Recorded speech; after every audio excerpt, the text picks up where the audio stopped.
What's good, YouTube? Welcome back to Sad Boy Slaps, and in today's video we're finally going to touch into some decks. I'm going to showcase my Void one. Honestly, this is probably the most fun deck to play. Sorry I haven't been posting. I've been busy with school and work. I currently get out at 5 a.m. now from work, so yeah. Wednesdays are really my only day to record, but without further ado, let's get into the video. If you like the content, don't forget to like, subscribe, hit that bell notification so you can stay up to date on all my new content. And let's get into the profile. Let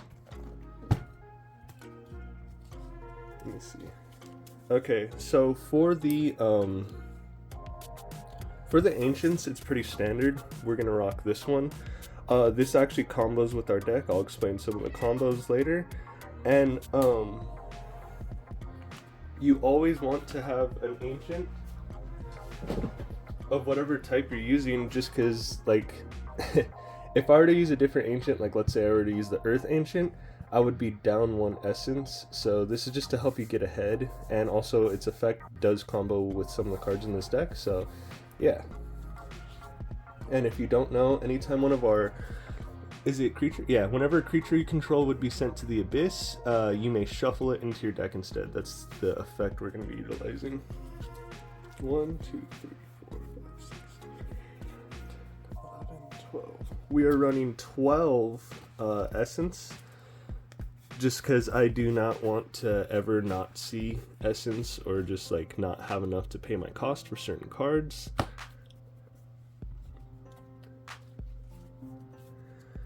We are running 2 Phantom Knight. This card is pretty good. Let me read his effect again. Sorry, it's just off the top of my head. Okay.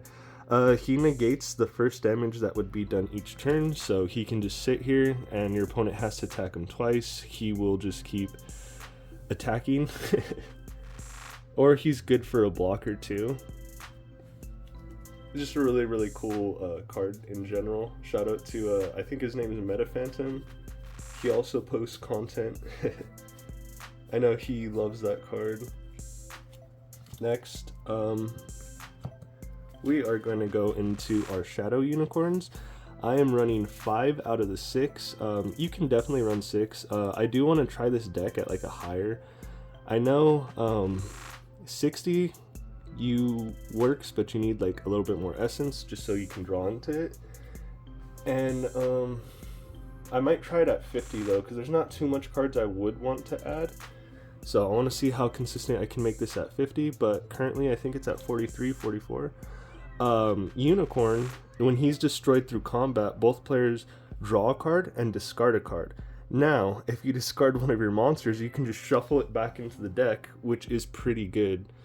That would go in with this effect right here, letting our monsters get shuffled back into the deck, just for consistency. That way we're not really going negative and our opponent's going more negative than us. Where is he? The next card I run a 5 of is probably my favorite card in the entire deck. There's a lot of good cards in Void, but it's Skeletal Plumber or Pummeler. This card, he has Undead. He's a 3/3 for 3, meaning if you have this and you draw 1 aura, or essence, you only need 1 more essence. So technically this is a 2-drop. He has Undead, which is okay. It's not, I don't know how I feel about Undead yet. When he attacks, other creatures adjacent to that creature also take 1 damage. So that is really, really, really, really good. Let's say we're in a mirror match, right? I have him. I attack this one. Well, the damage spreads from him to him, and now this guy these both took their first attacks. And if I have another creature, I can just go for the kill on both of these. Or depending on how many creatures I can just try to take them out. So this is really good. It's a 5 of, which is insane to me. Not only that, but like it's 3 attack, 3 health. That's pretty huge, because I feel like not a lot of decks have lower cost higher attacking monsters and higher HP, so that's really good. Let me see what's next. These are spells.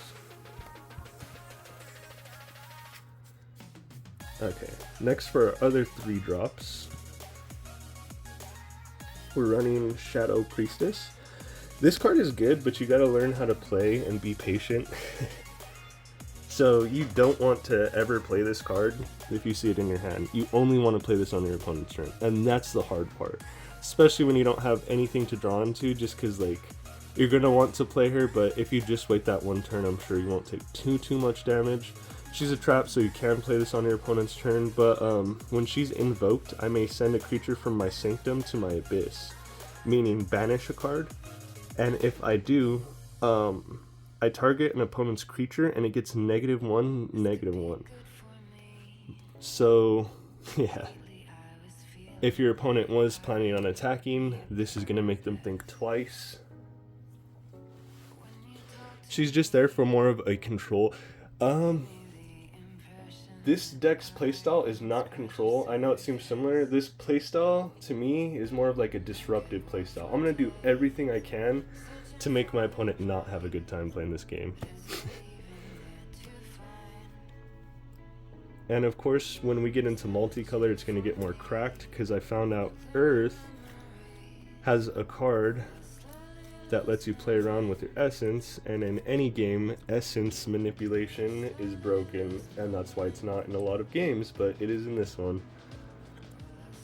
This has Stealth and Undead. This guy's really good just because he's a mini-boss. You can build him up if you are able to pull it off, but be forewarned, everyone's going to try to kill this guy. He does have Undead though, so that will help him a little. Whenever he deals damage to a player, I may pay 2 life. If I do, put a +1/+1 on him. So I can just keep pumping him up every time I attack with him and deal damage to an opponent. I run 2, he's a 3 of. I would run more, that's why I said I want to try it at 50, but it's pretty consistent right now. And when I build a deck, that's my #1 goal, is consistency. Because yeah, you can be like, my deck can do this, but if it can't consistently pull that off, then it's not that good. It's a one-trick pony in my opinion. For the next 4-drop, I do have another copy of him. I don't know what I'm going to take out, or I do know what I'm going to take out. I'll get to that in a second, but I do have 2 of him, so I will be bumping this up to 2 if you're watching this. He is really good at 2. He has Life Drain. When Death Knight dies, return it to the battlefield. Exhaust with 1/1 from its previous life. Ignore its buffs. It also gains Undead. Once Death Knight is permanently reaches 0 HP, you send it to the Abyss.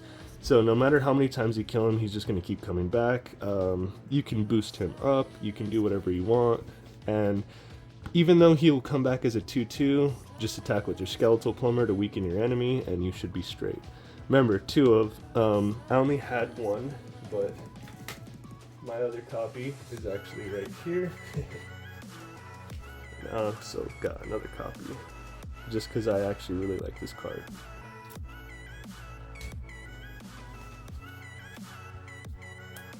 Next, we will get into Revenant Champion.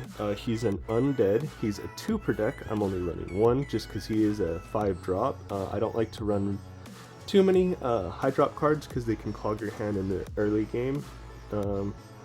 When he's declared an attacker, target a creature with -2 attack before combat ends. Yeah, you just make it to where things are weaker so that your monsters survive more. He's a 6 attack, that's mainly why I have him in here. His effect's good, don't get me wrong, but I just wanted something that can really hit like a truck, so that's why he's in here. Next, we are running our Eclipse Dragon. This is a 1 of. I would say you would want this in any Void deck, to be honest, just because he has Aerial and Formidable. He is a 6-drop though, but he's 5/5, so it's kind of hard to take down very easily. It is possible, especially with the Wind Spellslinging deck. But this also messes that deck up with the disruption of everything, so it's... I'll have a battle for you. It's a pretty good matchup. But when Eclipse Dragon attacks a creature, that creature loses all traits and abilities until the end of the controller's turn. That is why it's really good. You attack an undead, doesn't matter. You attack something with first strike, doesn't matter. Like, that's really good. Last for the creatures, this is the last creature in the deck. Obviously, Nexeron, Phantom King. Correct me if I'm wrong of spelling saying that wrong, but I think that's his name. He has Formidable. When he is invoked, each opponent discards 2 cards, which goes into the theme of this, of making your opponent just keep going negative. Really, really good. This deck reminds me of the Yu-Gi-Oh deck, personally. Anytime a void creature is sent to the Sanctum, give him a +1 on attack. If they were sent to the Abyss instead, give him a +2. So that kind of combos with, where was it? I think it's him. It does combo with him. No, pay 2 life. Sorry, I lost my train of thought. There's a card where you can send stuff to the Abyss. Well, regardless, if you want to boost him up, there's another card, but I forgot which one, but one of these guys does help boost him up even more. He's a 7/7, really nasty to deal with. I was playing with the Wind deck though, and I did kill him 1 turn, but then I was all out of resources, so whatever I did on this turn totally countered the air. Relic of Abyss, this is the one card I would switch out for a second Death Knight. This is good. I don't know if we have a side deck in this game, but this is definitely a side deck card. It's a 2 of, I do have both copies. I would only run both copies if it was a mirror match because I want to see this as fast as I can. It's a 5-drop neutral, which is really good. You can run it in multicolor. Whenever a creature is destroyed, if this is on the battlefield, send that creature to the Abyss instead. And then if I control a void creature, this costs 3 less, so this is a 2-drop. Why is that good? Because we're just sending all of our creatures to the Abyss and giving this guy +2/+2, or +2 on his attack every time we do that, which is broken. But again, it's niche. You only really want it if you're going against void. Other decks don't really utilize their graveyard as much. Now we will get into the spells. Like I said, I came from Yu-Gi-Oh, so I really like being annoying and disrupting my opponent as much as I can, and that's exactly what this deck does. It does not play like, I'm trying to think. It doesn't play like Magic. This one is just screw your opponent over. I'm using this one because we can unexhaust and gain control of a target creature until the end of turn. So if our opponent brought out their boss monster, we get control of their boss monster until the end of the turn. And if it costs more than 4, we have to pay 2 additional void essence to get control of that creature, but that is fine with me as long as I can attack, especially if I can destroy some of their other creatures with it or just attack for life. I run it at a 2, it's really good.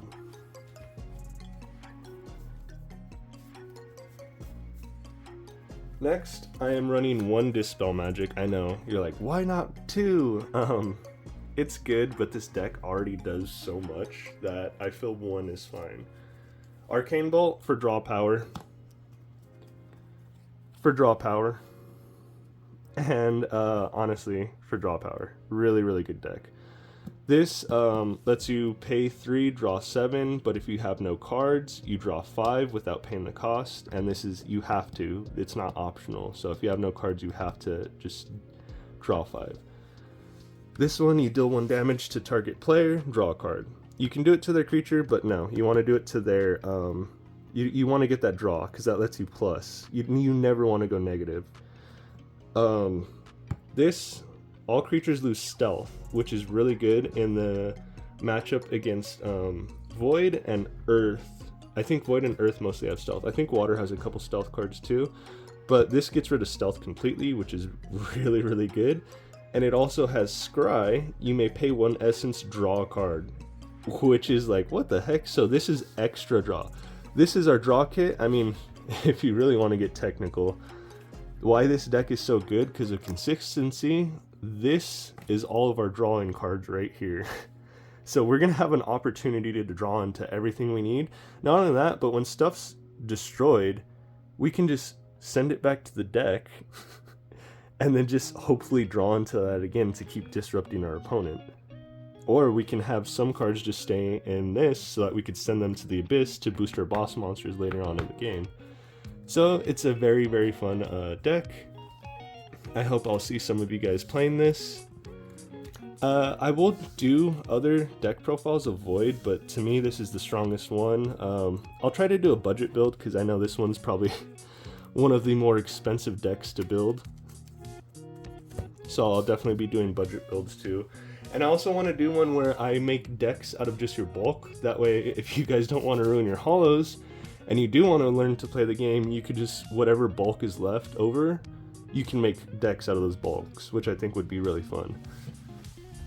But yeah, that's pretty much it for today's video. Don't forget to like, subscribe, hit that bell notification to stay up to date on all my content, and I will see you guys next time. Peace.